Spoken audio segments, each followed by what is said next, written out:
los 50 años. Y eso lo debemos en principio a la ingente labor de Alberto Lamar, que dicho sea de paso, no solo es heredero de la mejor derrama intelectual del siglo XIX, sino además trasciende el marco de la intelectualidad más común de su época al apartarse del imperialismo narrativo de izquierda al que quizás no solo en absoluto, y lo digo en absoluto, movía más que la realidad la propuesta de la Imago en cuanto a utopías democráticas se refiere. La reflexión intelectual es un asunto claramente político que sintetiza todo el quehacer económico, cultural de la sociedad, ya sea en una aproximación diacrónica o sincrónica del mismo. Leyendo a Lamar, resucitamos el pensamiento de hace casi una centuria y descubrimos que todas las constantes de hoy ya estaban en su obra. Llámese globalismo, cosmopolitismo, multiculturalismo o cualquiera de sus realizaciones afines. Desde esta perspectiva, resulta oportuno que su obra sea reconocida a la luz de la estatura histórica, social e intelectual que le corresponde. Considero pertinente, entonces, referir algunos datos acerca de Lamar a fin de permitirnos tener una mejor visión del alcance y la dimensión de su obra. Luego de estudiar en las escuelas pías de Camagüey y culminar su bachillerato en el Colegio La Salle y la Academia Calzado de La Habana, comienza sus estudios de Derecho y de Filosofía y Letra, pero pronto los abandona para dedicarse al periodismo en la redacción El Heraldo de Cuba, allá por 1918. Entre 1921 y 1929 colabora con el periódico El Sol, del que llega a ser subdirector, y con la revista social El Fígaro, Cuba Contemporánea, El Mundo y Smart, esta última de la que fue jefe de redacción. Fue también miembro del grupo minorista, del que se desvinculó en 1927 por diferencias ideológicas con el resto de los integrantes, sobre todo en lo concerniente a la imposición de un gobierno del pueblo, o lo que se conoce comúnmente en la narrativa marxista como dictadura del proletariado. Su salida del grupo queda marcada cuando Fígaro, el 6 de febrero de 1927, publica un fragmento del libro Biología de la Democracia, en la que subraya la necesidad de crear un nuevo sistema político adecuado a la realidad de los estados hispanoamericanos. Con una interpretación diferente de la época republicana, hasta la crisis que marca la salida del presidente Machado, Biología de la Democracia es probablemente la obra de pensamiento más importante de las primeras décadas del 20 cubano.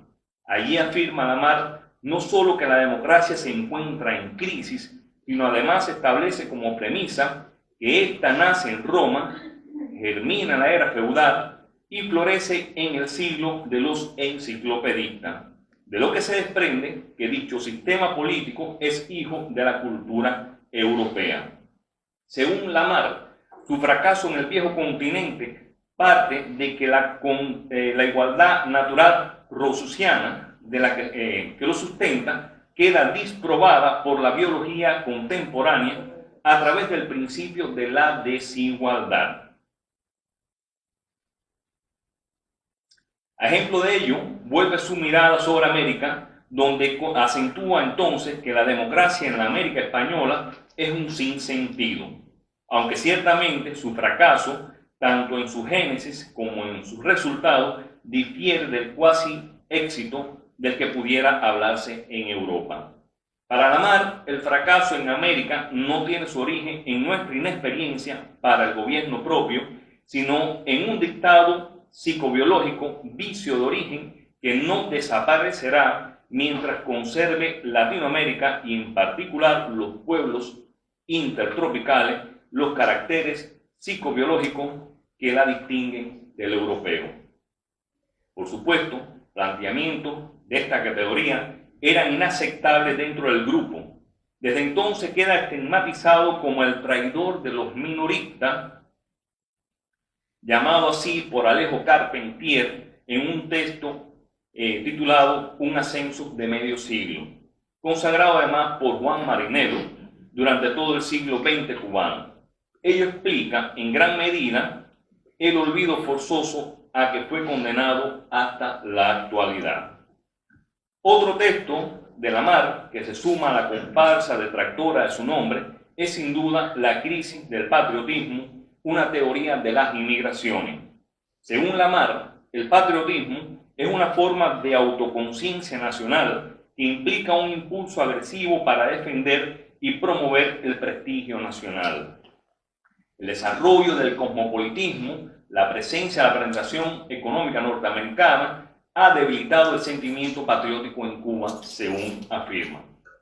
Partiendo de esta premisa contextual, Lamarck no pretende en su libro ir a la raíz del problema, sino exponer un grupo de experiencias y de realidades con las cuales puede crearse una teoría de las inmigraciones, especialmente de la afluencia española a Cuba y de las consecuencias que impactan el elan vital del patriotismo cubano.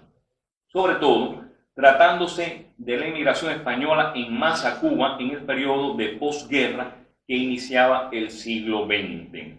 Para que se tenga una idea de la complejidad del tema, entre octubre de 1899 y diciembre de 1902, llegaron a la isla atraídos por la demanda de trabajo promovida por las autoridades norteamericanas y por los empresarios deseosos de reconstruir la economía, 42.223 españoles.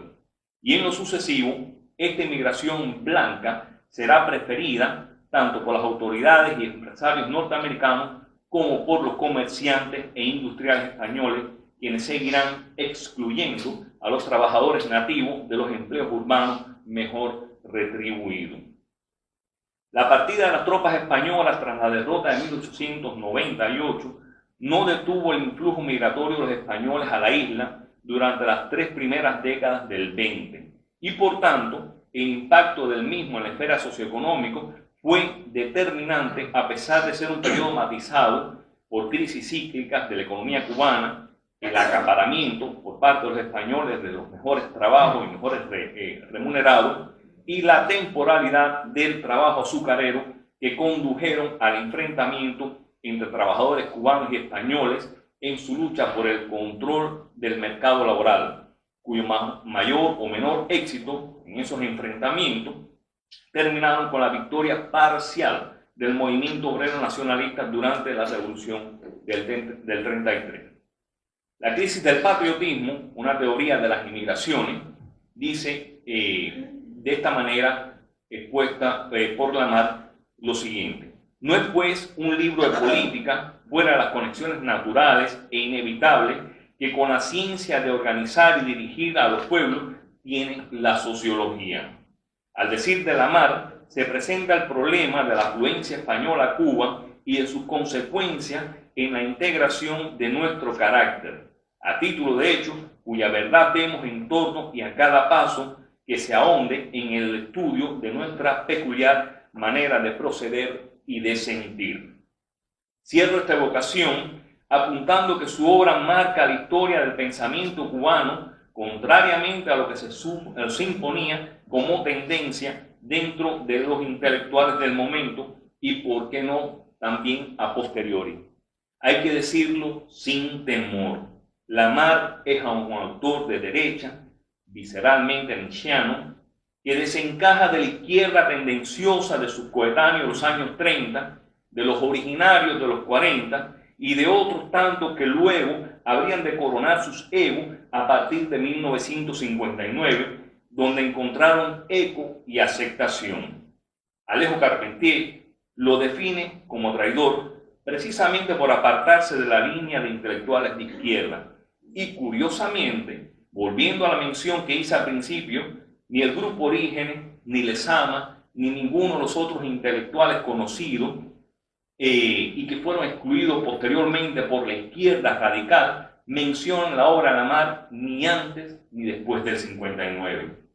Cultura de la exclusión, estoy seguro. Por temor o conveniencia, también estoy seguro. Afortunadamente, existe una copiosa bibliografía que ya recoge Ediciones Éxodo con el marcado objetivo de difundir la obra y el pensamiento de Alberto Lamar, el escritor, periodista y sociólogo cubano, marcadamente nichano, nacido en Matanzas, Cuba en 1902, muerto en 1942, asesinado intelectualmente en 1927 y resucitado hoy en la 4ª Convención de la Cubanidad dedicada a su obra en nombre para bien de la historia de la literatura cubana. Muchas gracias. Aquí están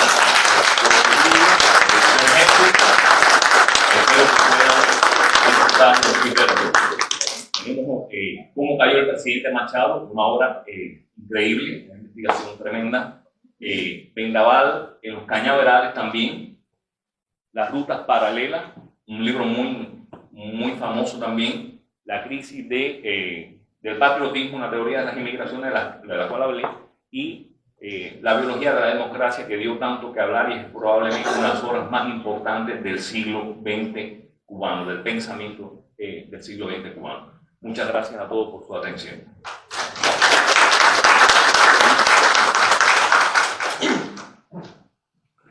Muchas gracias. El próximo panel es la presentación de la plástica